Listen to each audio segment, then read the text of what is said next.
Hi guys, hope you're all keeping well.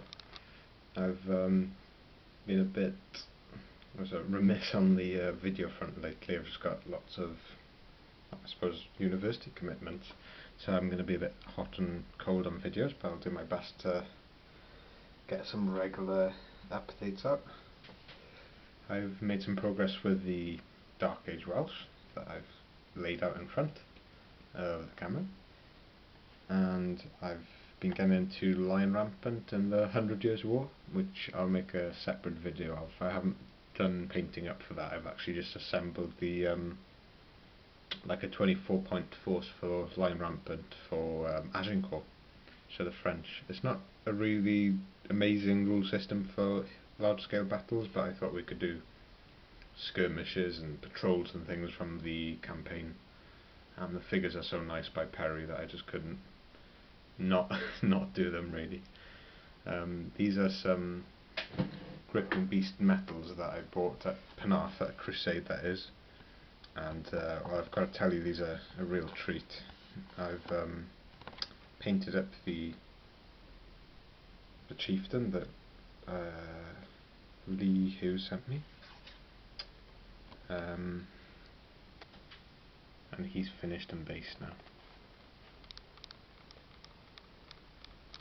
I think I had gone originally for a bronze armour plate on him,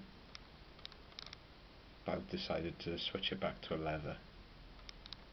He's the only one I've been hot on the shield design. I'm actually going to leave the most shields wood brown for now and go back when I have time really to go in for some more sophisticated designs and, you know, really push myself with the freehand. But for now, at least with these wooden shields, they're good enough to wargame with, you know, especially for these sort of spear-armed fellas. Then maybe not going to be painting their shields lavishly or anything, but as I said, it's something I can come back to. I particularly like the archers. These are really nice. For these I've used Vallejo, I think it's an olive drab, which is meant to be like the trouser colour for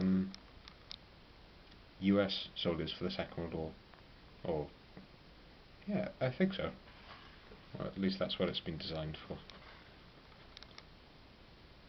And it's a very nice colour. If they've still got a slight sheen, it's because well,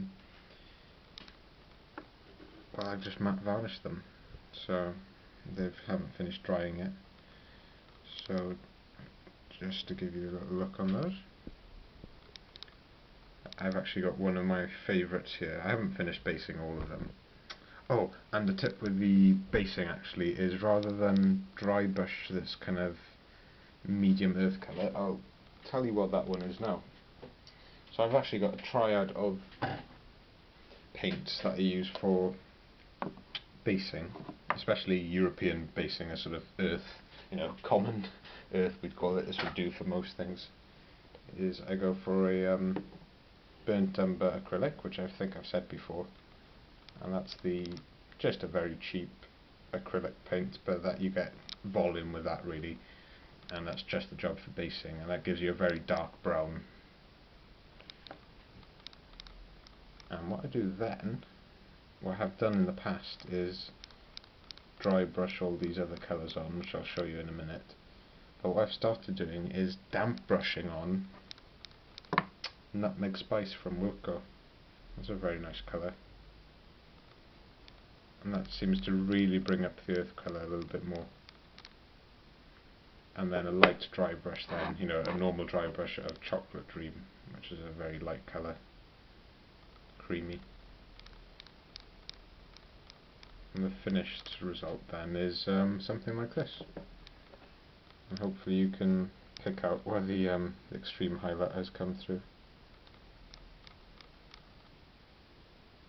Yeah, I think that works well. When I don't damp brush it on, there's not enough of the nutmeg spice going on the base, and it's very much the brown burnt umber with some dry brushing on top of it. I think this works better.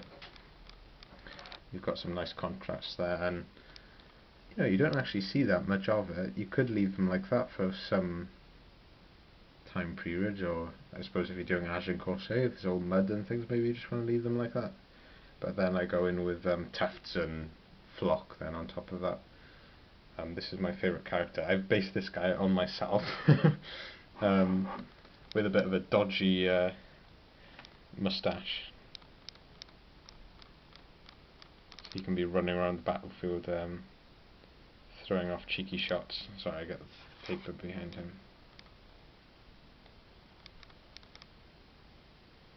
But he's got the the wave hairstyle anyway. Yeah, I really like these. Very simple to paint them up in batches. Oh, I should say the gripping beast metals are really nice to paint. You could take them as far or as little as you want, you know. The shade, or yeah, basically done in base coat and shade, and that's just, they've come out a treat. I've started doing non-metallic colours on some of them. I was just wondering what you guys think of these. I don't know if it comes out very well, but there's no actual metallic paints used. It's just all non-metallic layer painting method. So on the edge there I've used a very sort of medium to light grey, working up from a black grey. That needs to be practiced for sure, but I think it's a nice method. There's no messing around. You don't have to wait for the, you're not changing your water, you're not waiting for these metallic paints to dry at all, which, you know, sometimes I'm a bit worried and I have to wait for the metallic paints to dry overnight because I'm afraid it's going to like contaminate the normal paints. Don't know how well he's come out. He's struggling to focus, I'm afraid. If you just look at his helmet and the shield boss, you might be able to pick up the what I've tried to achieve with the non-metallic painting method. The tunics are just German camo beige, I believe it's called, which is another good paint, and Lee Hughes told me about that, especially for dark gauge figures. It's a very nice colour, and I've gone in with an ink on them and brought them back up a little bit with a highlight. So I've been keeping it very simple for the painting up of these, purely just because I'm a little bit short on time, and well, this seems to be doing the trick to get them on the table. This guy is also a good example of the non-metallic colour. These will be used for my Saga Welsh forces.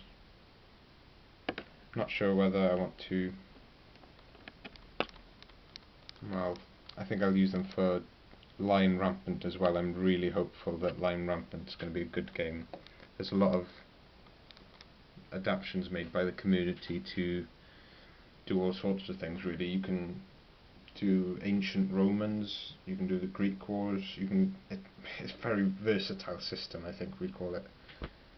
And I'm really looking forward to getting my teeth stuck into Line Rampant. I've read the rules now, so I'm fairly familiar with it for medievals, but it's really just a matter of tweaking things for other time periods as well.